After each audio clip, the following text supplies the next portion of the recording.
Chairman Jimenez, Ranking Member McIver, Ranking Member Ramirez, and members of the subcommittee. Thank you for the opportunity to be here to discuss GAO's work on federal efforts to counter illicit maritime activities.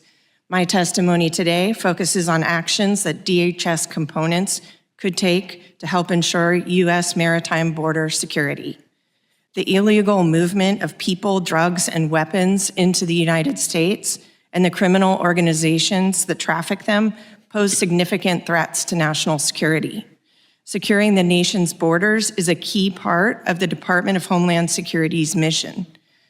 Within DHS, Coast Guard, CBP, and HSI law enforcement efforts are vital to confronting and mitigating illicit maritime activity. In addition to their typical missions, these agencies, in coordination with other federal partners, also respond to national priorities or emergencies. For example, in recent years, Coast Guard and other federal agencies were called on to respond to an unprecedented migrant surge at the southern border. This response impacted other missions. For example, during the surge, Coast Guard almost entirely redirected assets from its drug to migrant interdiction mission. Whether shifting priorities or surging to respond to a crisis or emergency, there is an impact on mission balance, assets, and personnel tied to these federal efforts. Resources surged to respond to a crisis are not available for other missions, and people and assets can become stretched. Additionally, GAO has identified coordination and operational challenges that may hinder these efforts. For example, we examined DHS task forces that coordinate to detect and monitor the trafficking of illicit drugs being smuggled on non-commercial maritime vessels, mainly on southern borders.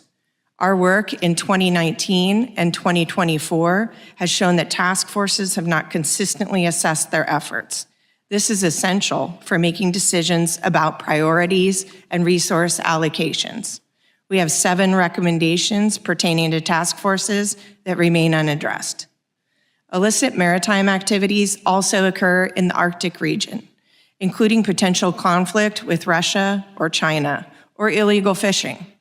The Coast Guard plays a key role in Arctic policy, implementation, and enforcement. But we found in August 2024 that the service does not have a way to measure progress on its Arctic efforts. Our prior work has also found that Coast Guard faces significant operational challenges balancing trade-offs among its assets and personnel across missions. As Coast Guard prioritized deploying assets for its migrant interdiction in recent years, it conducted fewer drug interdiction operations. Other missions were similarly impacted. The conditions of the assets the Coast Guard manages for all of its missions have been in a state of decline for decades. Our work has shown that the cost of maintaining these assets is increasing at the same time that their availability is decreasing.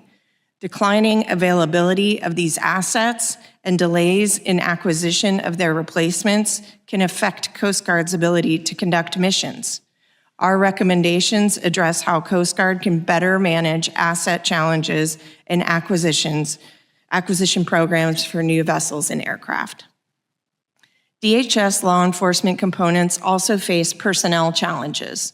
The Coast Guard exceeded its recruiting goal in 2024 for the first time in 5 years by taking actions such as increasing recruiting offices, marketing, and outreach efforts. Despite these efforts, the Coast Guard remained about 2,600 enlisted members short of its workforce target.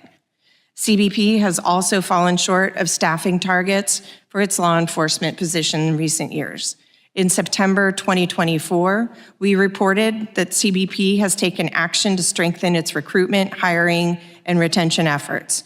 For example, each of CBP's operational components have offered recruitment incentives for law enforcement positions. In conclusion, while DHS and its components play a vital role in confronting and mitigating illicit maritime activities, it faces challenges in carrying out these missions effectively. Actions are needed to ensure effective oversight and management of assets and personnel. Addressing our open recommendations in these areas will help ensure that the department and its components are operating effectively and efficiently using available resources to carry out these missions. This completes my prepared statement, and I'd be pleased to respond to any questions you may have at this time.